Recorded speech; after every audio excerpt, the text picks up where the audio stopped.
تو higher version رب کا باطن ورژن جو نظر نہیں آتا وہ ہے لوح قلم، جس کو لوگ پا لیتے ہیں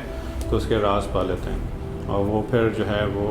عام انسان نہیں رہتے، دکھتے عام کی طرح ہیں لیکن وہ کوئی پریٹینڈ نہیں کرتے، تو وہ کامیاب ہو جاتے ہیں ہر لحاظ سے۔ تو یہ ہائر ورژن جو ہے یہ حضور صلی اللہ علیہ وسلم کے دل میں اترا، اور اسی لیے قرآن میں کہا نہیں چھو سکتے مگر وہ جو پاک ہیں۔ تو اس کا لوور ورژن جو ہے وہ لوگوں نے بتا دیا کہ وضو کر لیں، کیونکہ وہ ان کے سمجھ میں جو ہے وہ ہر کوئی اپنے سچ میں زندہ ہے نا،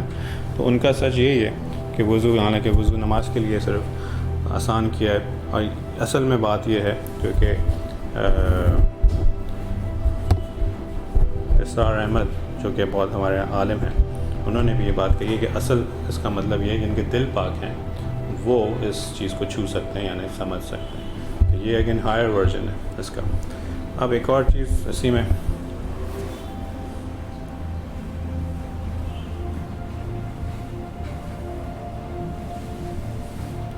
پروفٹ محمد صلی اللہ علیہ وسلم، دنیا میں جو ہے ان کا نام محمد تھا، لیکن اوپر کیا نام تھا پتہ ہے آپ کو؟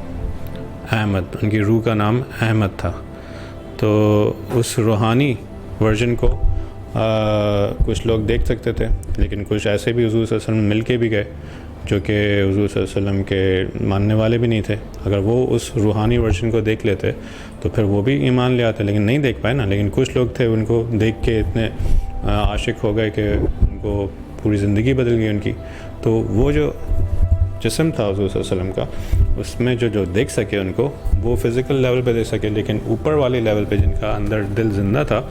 انہوں نے ان کا ہائر احمد والا ورژن دیکھا، جو کہ لیولز ہیں، اور کچھ لوگ عاشق ہو گئے، کچھ لوگ بالکل غلام ہو گئے، کچھ لوگ بہت اچھے ہو گئے۔ اور حضرت عائشہ علیہ السلام جن کا ان کا اصلی جو روح انہوں نے دیکھی تھی حضور صلی اللہ علیہ وسلم کی، جو کہ انہوں نے کہا تھا مجھے دیکھنی تھی، انہوں نے کہا حضور صلی اللہ علیہ وسلم دکھائی تھی جو احمد تھی، وہ اتنی خوبصورت ہے کہ انسان کے برداشت سے باہر ہے۔ تو وہ حضرت عائشہ ہی کو دکھا سکتے تھے، تو انہوں نے دکھائی تھی ان کو۔ تو یہ ان کا ایک لیول ہے، روحانی لیول، اور اس روحانی لیول کو ہم اگر سمجھ جائیں، بہت ساری چیزیں اس کی انٹرپریٹیشن، جو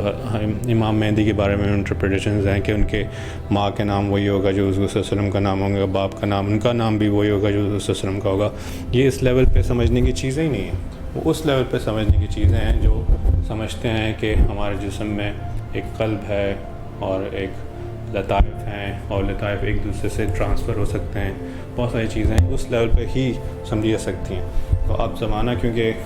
کہہ سکتے ہیں کہ نیئر اینڈ ہے، تو ان چیزوں کی بہت سخت ضرورت ہے کہ ہم ان ہائر ورژنس،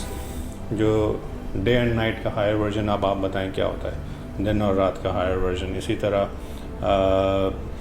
نظر کا ہائر ورژن کیا ہوتا ہے، عقل کا ہائر ورژن کیا ہوتا ہے، یہ ساری چیزیں آپ مجھے ہوم ورک کر کے دیں، نیکسٹ ٹائم بہت ساری اور بھی بتاؤں گا، اس سے آپ کو پتہ چلے گا کہ ہم جو رہنا چاہیے تھا ہمیں یہ، اور اس امت کا سب سے بڑا امتحان ہی دنیا ہے، اور ہم لوگ اس کی فزیکل ٹرمینالوجیز میں پھنس گئے ہیں، گم گئے ہیں، اور ایک دوسرے سے ڈیوائڈ ہو گئے ہیں، یونائٹ کے بدلے ڈیولیٹیز اور ڈفرینسز میں آ گئے ہیں۔ تو وہ سارے مسئلے مسائل شروع ہیں۔ یونٹی کا لیکچر میں نے جو دیا تھا وہ لاسٹ ٹائم سنیے گا، کتنی امپورٹنٹ ہے، اس کا اصل مطلب کیا ہے، اور یونٹی جو ہے وہ یہیں اسی لیول پہ آ سکتی ہے، اور اس لیول پہ بہت راز چھپے ہوئے ہیں۔ Thank you for now.